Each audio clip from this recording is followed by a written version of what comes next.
I often use the example of cell phones. I happen to have read somewhere a long time ago that when they were first building cell phones, they said, well, what if we just take the keypad and also let you type in text and not just numbers?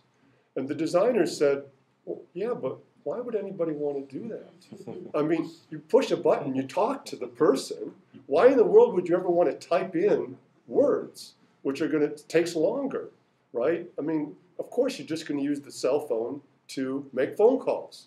Still, they added the feature. It wasn't a hard thing to add. They didn't think it was a particularly important thing.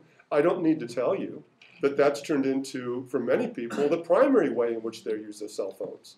A lot of you, especially young people, do more texting than they do actually telephone calling. So this thing that people thought wasn't really the way in which the technology was intended to be used wasn't a very good prediction of how people actually do use it. And I often do think of young people in this regard. I almost think sometimes young people take pleasure in finding ways to use technologies against the purposes or intentions with which they were originally designed. One of the characteristics about technologies is we start to realize things that we could do that we never particularly thought about or cared about doing before. And suddenly these things become more important to us because they're possibilities presented to us by the technology. It isn't, I mean, I'm a little older than some of you. It isn't that long ago that we didn't have email. And as far as I know, my life was perfectly fine without email.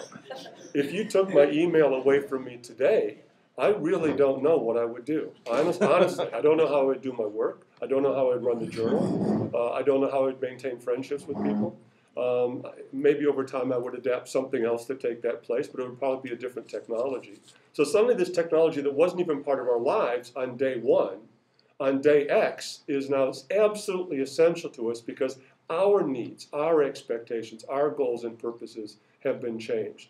And so this relational view that we change the technologies and the ways in which we use them, and the technologies change us, I think is a very different view of technology than I'll say the sort of instrumental view with which I think we are often introduced, that a technology is a tool can be used well, a tool can be used badly, and I think especially in education, I have to say that sort of tool thinking, maybe we're getting past it, maybe books like Watch It have begun to change the way, I don't want to exaggerate the impact of that particular book, but maybe we are starting to realize that technology is not a reified thing.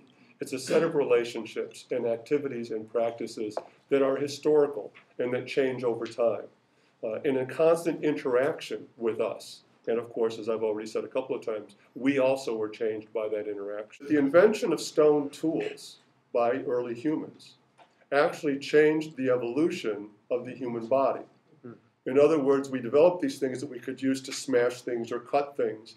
Over time, the fact that we had that tool literally changed the way the human hand evolved because, in the way evolution works, being able to grip this thing in certain ways became a very important evolutionary advantage, and so human beings were selected over many, many generations for having a different kind of hand structure.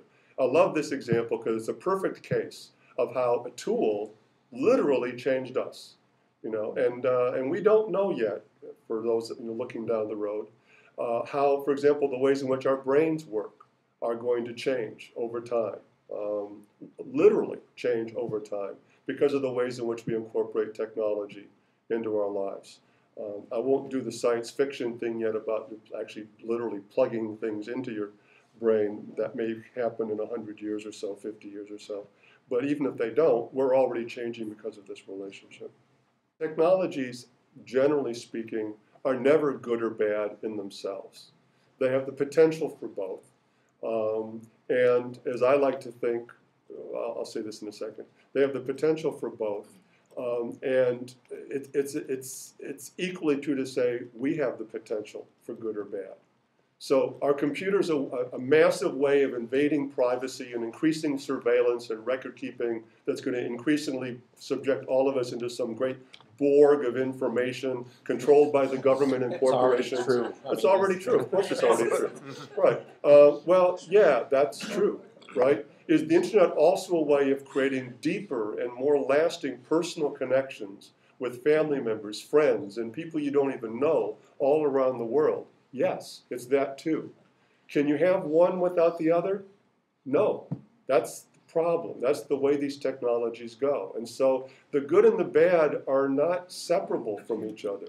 With any technology, we accept the good and the bad, not always knowing exactly on some grand scale how those two things are going to balance out. I often like to say, if someone said at the turn of the 20th century, we have this great new machine, it's called the automobile. You're going to be able to go from city to city in a fraction of the time that it would take to travel by horse. Goods and services, fresh fruits and vegetables can be delivered to the central part of the country much faster than they could traveling by ship or by horse-drawn carriage or whatever it was drawn by before. Cities will grow. New jobs will be created. People will become much more mobile. You can visit and discover many different parts of the country than the things that are within a 20-mile circumference of the place you happen to have been born. On the other hand, it's going to cause pollution. We're going to cover a large part of our country with asphalt through roads and parking lots. We're going to be dependent on fossil fuels that are going to have all sorts of implications down the road in terms of debt,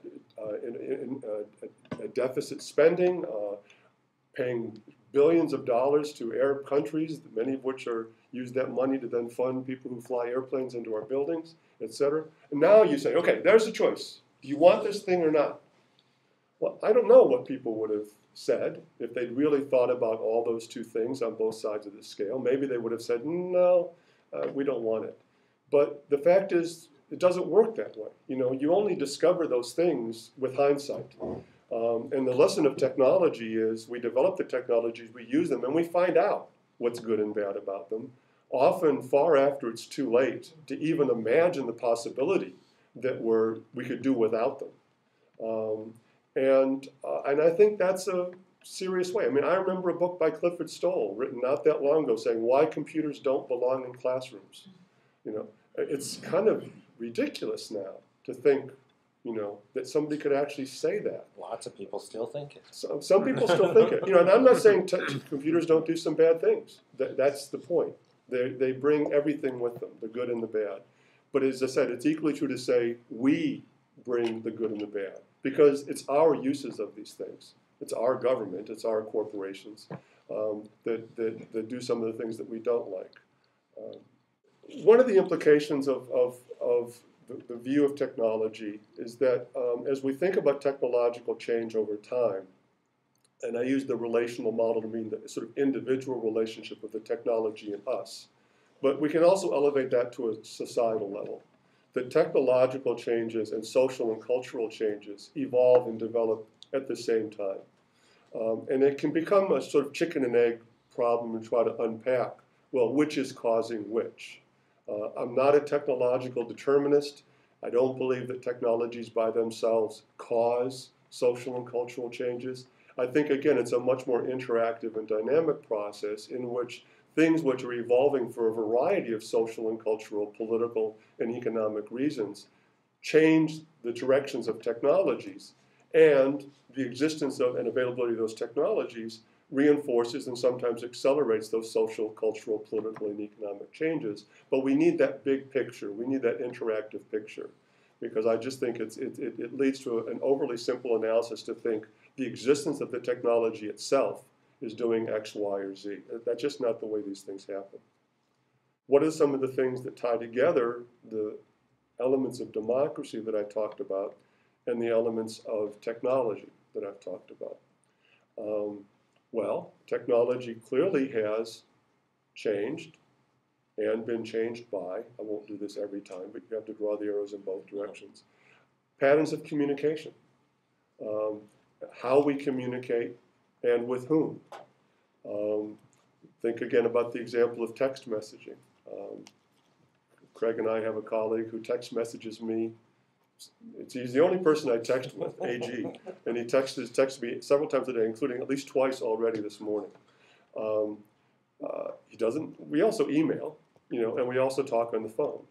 But those are different channels. I like to call them channels, right? I mean, we email different things than we text. We talk on the phone in different ways.